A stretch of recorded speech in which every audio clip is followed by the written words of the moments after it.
Hai, Assalamualaikum warahmatullahi wabarakatuh dan selamat sejahtera bertemu kembali dalam kelas matematik tingkatan 2 bersama dengan Teacher Hafizah. Baik, kita masih lagi dalam bab 2 pemfaktoran dan pecahan algebra, tetapi kali ini kita akan masuk ke bahagian 2.3, hukum operasi asas aritmetik.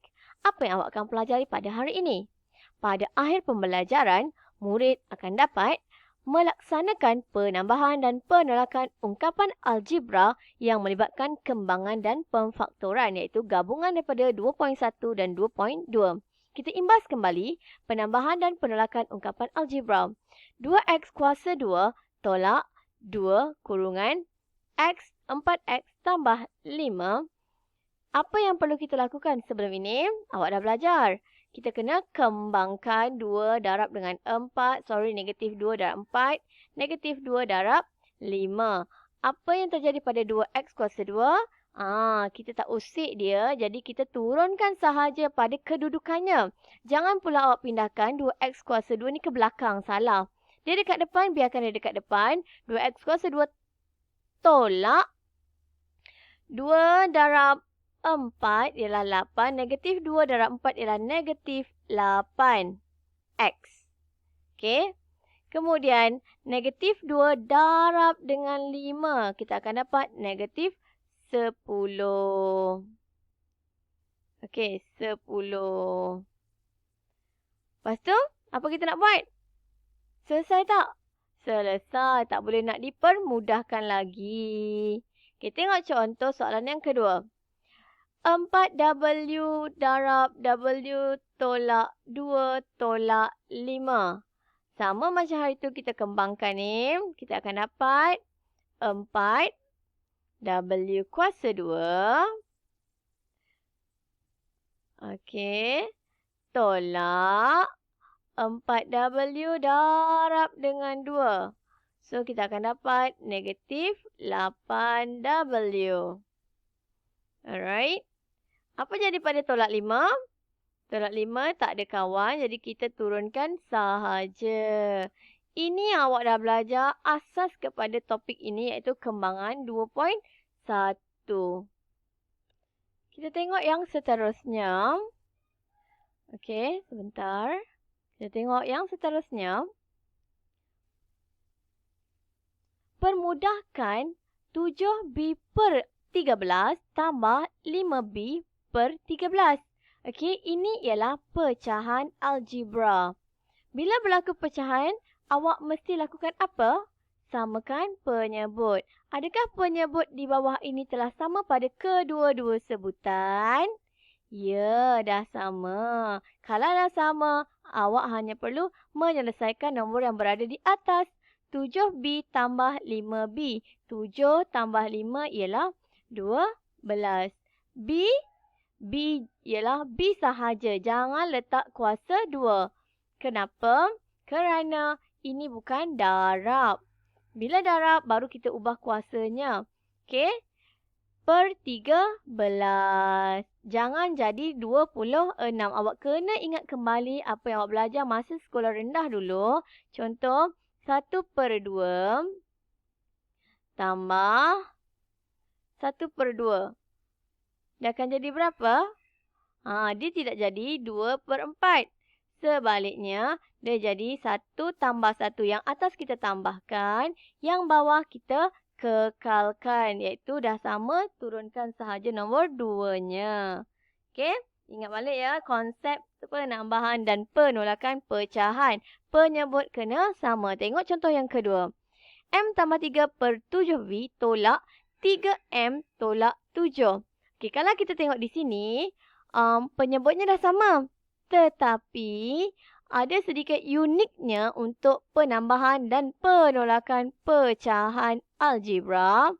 Nombor yang selepas tolak di belakang ini, iaitu sebutan belakang, awak kurungkan supaya awak sedar ini ialah darab ke dalam. Awak kena kembangkan. Bila tak ada nombor di hadapan ini, bermaksud dia ialah 1. Okey. So, yang hadapan ada M tambah 3. Kita tak buat apa-apa dengan dia. Okey. Negatif 3 darab 3 kita akan dapat negatif 3M. Okey. Yang kedua, negatif 1 darab negatif 7. Tolak jadi tambah. Kenapa 1 saya kata? Sebab kalau tak ada nombor maksudnya dia ialah 1. 1 darab 7 ialah 7. Okey. Apakah penyebut di bawahnya? 7V. Dia tak jadi 7VV. Okey? Tak jadi 14VV. Tak jadi kosong. Baik, bila nak mempermudahkan suatu ungkapan algebra, kita perlu mencari sebutan serupa. Yang mana serupa? Yang hurufnya samalah. M kawannya ialah negatif 3M. Ada lagi tak sebutan serupa? Ya, nombor-nombor itu pun adalah sebutan serupa. Baik, nombor dengan nombor, huruf dengan huruf.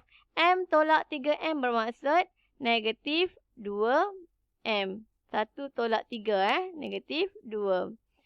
3 tambah 7 ialah positif 10. Alright. So, apakah nombor di bawah? Apakah penyebutnya? Penyebutnya masih lagi 7V.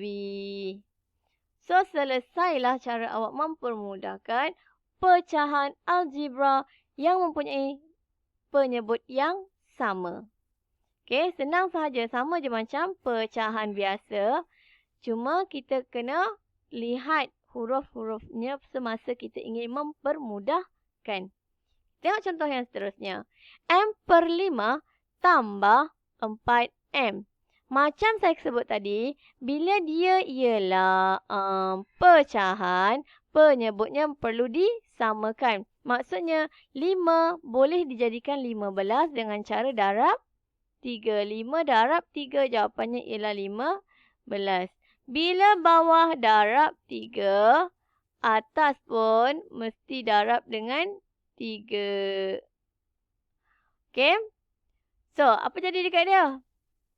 Okey, kejap kita tukar sekejap warna dia. Okey. M darab 3. Dia jadi 3M. Penyebut dah sama sekarang. Tambah. Sebutan kedua ialah 4M. Bila kita dah samakan penyebut, tulis sekali sahaja penyebutnya dengan gabungan begini. So, bawah ialah 3 darab 5 ialah 15. Ini 3 Ini 3. Buruk sangat tulisan saya. Alright. So, selesaikan yang atas. Sebab sebutan serupa. 3M tambah 4M dia akan jadi 7M. Bawah dia ialah 15. So, per 15. Itu sahaja. Okay. Nak clear lagi? Kita tengok contoh yang kedua. K/4 tambah 2K/12. Samakan penyebut. 4 boleh jadi 12. Darab dengan berapa? Pandai. 4 darab 3. Bila bawah darab dengan 3. Atas pun kena darab dengan 3. Alright. So, K darab 3 dia jadi berapa? 3K. Yang belah tepi sana. Tambah berapa? Ada tak dia berlaku perubahan? Tidak. Jadi tambah 2K. Bawah. Bawah penyebutnya jadi berapa? Kita gabung je tulis sekali sahaja supaya awak tak keliru. Kita dah samakan penyebutnya menjadi 12. So, 3K tambah 2K. Jawapannya ialah 5K. Per berapa? Per 12. Senang. Boleh tak nak kecilkan lagi 5 dengan 12? Tak boleh. Itu sahaja. Baik.